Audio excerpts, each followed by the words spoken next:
Hindi pagpahanugutan sang International Criminal Court ang pagbisita sang pamilya ni former President Rodrigo Duterte sa iya.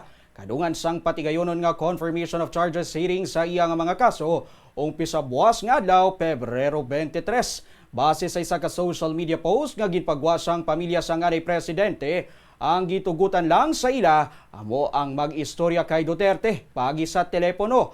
Naibaluan nga lalagip man sa ila statement ang mga pangalan sang mga miyembro sang Filipino legal team nga mag-atubang sa confirmation of charges hearing ni Duterte sa ICC.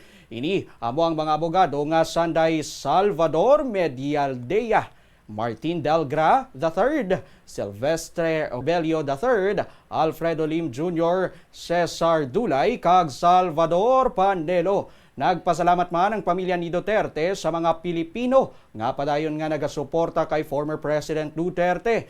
Madumduman nga ginaprubahan sang International Criminal Court Pre-Trial Chamber 1 ang request ni former President Rodrigo Duterte nga hindi magtambong sa confirmation of charges hearing nga mag-umpisa sa Pebrero 23. Si Duterte amo ang nagapangatubang sa kasong crimes against humanity bangod sa iya maduguon nga war on drugs sang tion sang iya administrasyon.